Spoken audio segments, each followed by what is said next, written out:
शिवपुराण वायव्य संहिता में आज आपको भक्तगणों योगी शिष्य के आचार्य पद पर अभिषेक का वर्णन तथा संस्कार के विविध प्रकारों का निर्देश कहूंगा। आप उसको ध्यानपूर्वक सुनिए। उपमुनि कहते हैं, यदुनंदन, जिसका इस प्रकार संस्कार किया गया हो और जिसने पाशुपत व्रत का अनुष्ठान पूरा कर लिया हो, वह शिष्य यदि योग्य हो तो गुरु उसका आचार्य पद पर अभिषेक करे, योग्यता न होने पर न करे। इस अभिषेक के लिए पूर्वोक्त मंडल बनाकर परमेश्वर शिव की पूजा करे, फिर पूर्वोक्त 5 कलशों की स्थापना करे। इनमें 4 तो चारों दिशाओं में हो और 5वां मध्य में हो। पूर्व वाले कलश पर निवृत्ति कला का, पश्चिम वाले कलश पर प्रतिष्ठा कला का, दक्षिण कलश पर विद्या कला का, उत्तर कलश पर शांति कला का और मध्यवर्ती कलश पर शांतिता कला का न्यास करके उनमें रक्षा आदि का विधान करके धेनु मुद्रा बांधकर कलशों को अभिमंत्रित करके पूर्वत पूर्ण हूति प्रयत्न होम करें।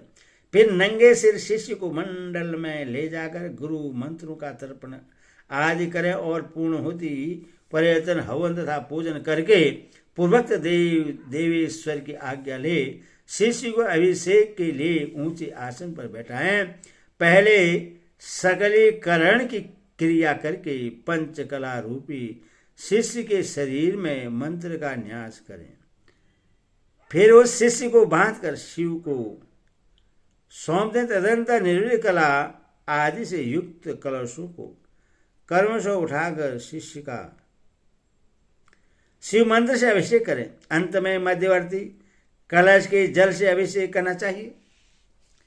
इसके बाद शिव भाव को प्राप्त हुए आचार्य शिष्य के मस्तक पर शिव हस्त रखे और उससे शिवाचार्य की संख्या दे।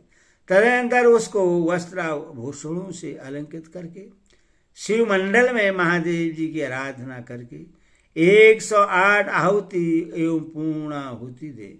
फिर देवेश्वर की पूजा एवं भूतल पर साष्टांग प्रणाम करके गुरु मस्तक पर हाथ जोड़कर भगवान शिष्य से यह निवेदन करें, भगवान आपकी कृपा से मैंने इस योग्य शिष्य को आचार्य बना दिया है।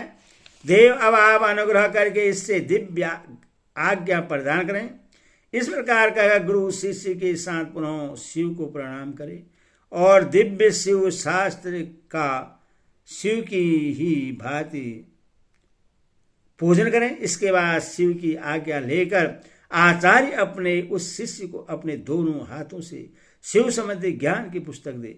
वह उस शिवागम विद्या को मस्तक पर रखकर फिर उसे विद्यासन पर रखें और यथोचित रीति से प्रणाम कर उसकी पूजा करें। तदनंतर गुरु से राजोचित चिन्ह प्रदान करें, क्योंकि आचार्य पदवी को प्राप्त हुआ गुरु राज्य पाने के भी योग्य है।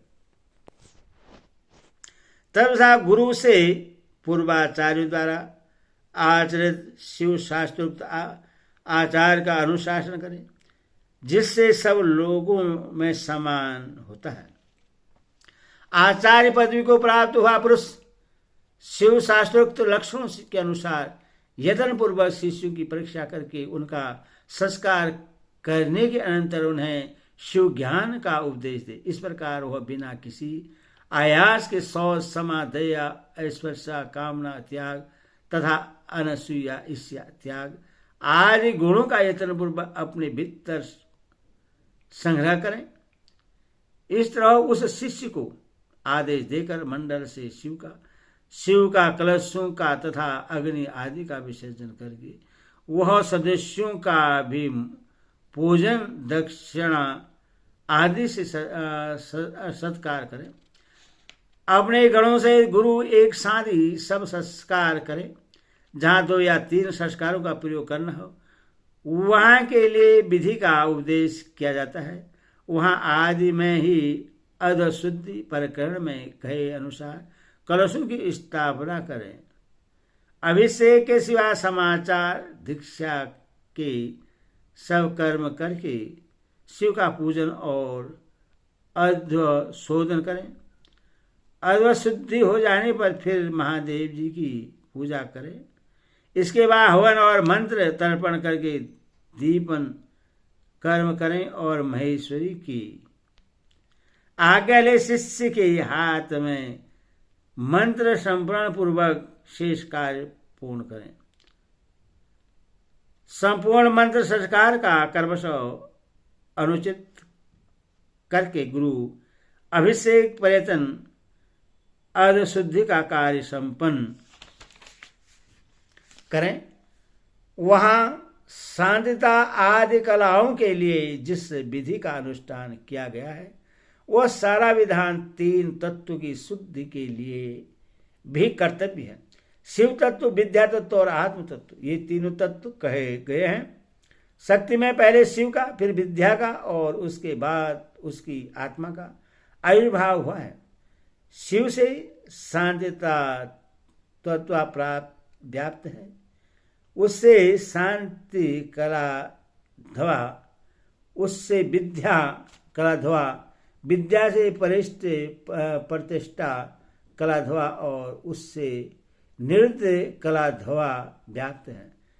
शिव शास्त्र के पारंगत मनीषी पुरुष मंत्र मूलक सांब शिव संस्कार को दुर्लभ मानकर शाक्त संस्कार का प्रतिपादन करते हैं।